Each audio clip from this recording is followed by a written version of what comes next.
I still remember the days that I was living in Australia and I was like, man, I wish herbs could be legalized. And look what's happening with the world. It's becoming legal everywhere. Great, right? Fine, great. Even pro athletes are smoking it. Amazing, fantastic. For the purpose of the video, I think you know what I'm talking about, so I don't need to mention it from here. But we know we're talking about greenery. I'm going to talk about greenery like you've never heard before. I'm going to give you the truth. I'm going to give you the facts. Let's go. First, let's define it. It is a plant. Are all plants good? Like, if it grows in the ground, does that mean it's good for us to consume? The answer is no. In fact, lots of even vegetables have enzymes or things on their leaves to protect themselves to not get eaten. You know how animals like echidnas have all the spikes to not get eaten, to not get attacked? Plants also have the same thing, right? So I need you to understand that just because it grows in the ground doesn't mean it's Gucci, right? Here's the common misconception with grass. That it's the healthier alternative. Yeah, it's a healthier alternative to alcohol. But define health, because it's a different alternative. It's important to understand that anything that you put into your body has a reaction. It doesn't have no reaction. So grass in general, back in the olden days, was used as medicine. As in, if you're ill, you use it as a medicine. What are the actual impacts of it? Well, it slows down your thought process. At times, is that fun? Yes. At times, can that make it creative? Yes. At times, can that reduce anxiety? Yes. At times, and at certain quantities, can that increase anxiety? Yes. At times, can that make your brain slower for several days? Yes. At times, prolonged use, will that slow down your brain for a long time? Yes. Those are the real impacts. It's called dope for a reason. Because your brain capacity, your brain function is going to be lower. Full stop. No questions about it. That is the answer. Does it create a new way of thinking? Yes. Can that new way of thinking be beneficial? Yes. Can it be detrimental? Yes. It all depends. Couple of things I want you to walk away from this video with. This is a big topic, right? And in the comments, if you write what other questions you have about it, over time, this is going to be a series, right? This is going to be a one-stop shop. Here's what I want you to walk away with here. A lot of people think grass is a one-day experience, a one-night experience. You smoke it, that day, happy days, and it's gone. That's incorrect. Through experience, it is safely a 2 to 3 day experience. As in, you are stoned or out of your mind, obviously at different levels, but for roughly 3 days. 3 days at the very least, if not 4. 1 joint, 1 edible. That's it. It's a 4-day experience. It will impact your hunger levels. You'll be hungrier the next couple of days, and obviously during then. It'll affect your taste buds, it'll affect your brain function, it'll affect your memory. It'll have all the negative and all the positive consequences for a 2 to 4 day, 3 to 4 day experience. Obviously, it's more intense in the start, less intense towards the day 4. However, most people think it's a 1 day experience. It is not. It is not.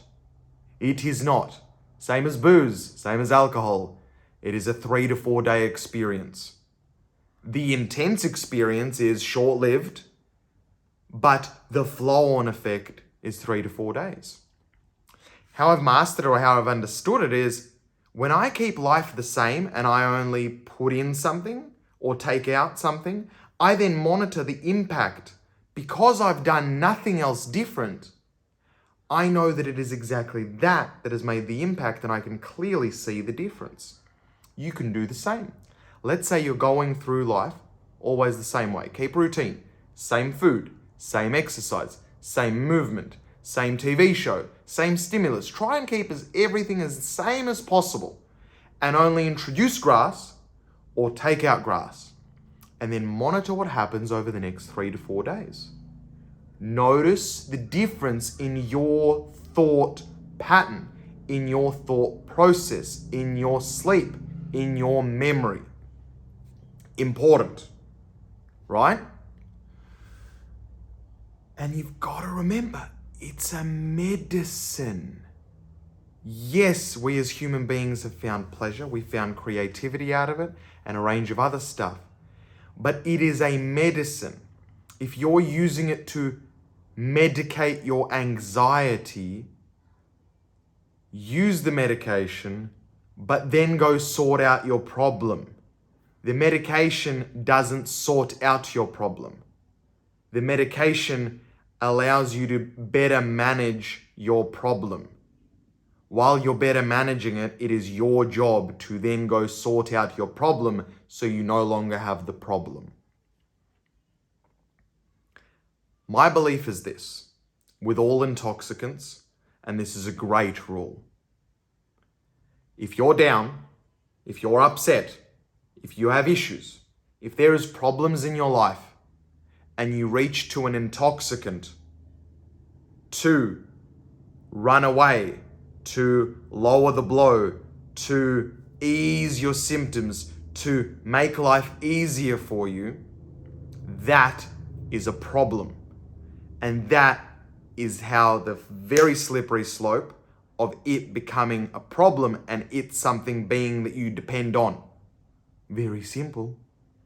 You've experienced a negative feeling and you've reached to something that then makes that negative feeling go away faster than actually dealing with the negative feeling. And our body's path of least resistance, our brains, will naturally then start seeking the path of least resistance. That's how addiction works. Sugar addiction, drug addiction, weed addiction, people addiction, any addiction. It's very simple. There was something that came up, and instead of dealing with that, you reach to something that would mask this and make this go away faster than actually working through this. So the rule that I have, and the rule that I'd offer for you to take on, is if you do choose to intoxicate yourself, firstly, accept the consequences that comes with it. It's a prolonged experience. But second of all, if you do choose that, everything in your life should be perfect, should be great. Like as in everything is perfect, because all you've done then is you've stacked extra dopamine or extra pleasure on already a good time. So the down from that is, okay, well, I guess the time is just not as good. I still feel good, just not as good. Not, I feel bad. Oh no, there's all these problems. Oh, now I feel good. The stark difference of going from bad to good creates a very big shift, and that shift creates an addiction response. So whenever in my life, whenever in your life, I implore you, whenever life is not going great, that is when you get healthy. That is when you make sure you're not intoxicating yourself. Life is sending you signals, hey, you've got stuff to deal with. It means you don't have the luxury to have fun. I don't have the luxury to enjoy myself because I've got issues or problems to sort out. Sort out your issues or problems, then you have the luxury of enhancing your good times if you wish, and accept the consequences that come with it. You're having a great time. So let's say you have problems, you've sorted them out, then you're like, okay, now I'm having a good time. Okay, I'll enhance my good time, but with that enhancement of good time, I'm going to have a lower brain function for the next 4 days. Can I afford that? Oh no, I have something important in the next 4 days. No, I can't afford that. Okay, cool. I won't do that then. Can I afford it? Am I ready to choose that? Am I ready to be at a lower memory, more tired, not as focused, not as high energy for the next 4 days? Okay, yeah, I guess I'm happy with that choice. If you make that choice, if you make that decision with accepting the true consequences that it is a long-term experience, that choice becomes way more powerful. There's no addiction responses. You're not trying to cover anything up. And it means that when you are on a lull, you have made an informed adult decision for yourself. I am not promoting using anything. I'm not a doctor. You're not a doctor. Nobody's a doctor. Not saying that you should listen to a doctor. But apparently everybody says the doctor thing. All I'm saying is take responsibility for understanding that everything that you externally ingest that's not natural. No, we shouldn't be smoking plants. No, we shouldn't be smoking plants. Everything that you externally do, anything that you do, anything that you do over and above natural state of being is going to have a repercussion. Negative, positive, something. It's going to have a repercussion. And when you choose to do that thing, you're going to choose the repercussions as well. You can't choose to do it without the repercussions. There is repercussions, and when you do it, you choose those repercussions with it. If you've stayed this long, this is a very different conversation. I appreciate you for being in the conversation. I hope this made you think. If you got stuff in the comments, write them in. I'm not here to try and comment bait you.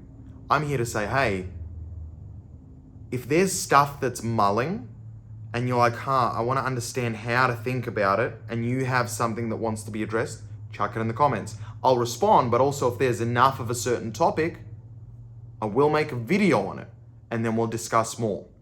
In fact, with all my videos, it's the same way. Talk about it. If enough demand is given for the way that we want to talk about something, or something that wasn't addressed, or something that you want to know more or dive deeper on, that's what I want to give to you. It's a way of thinking. It'll give you power, it'll give you personal responsibility, and it'll give you choice. You can do everything, you can do nothing. But your life becomes powerful because you choose the consequences that come with negative things and with positive things.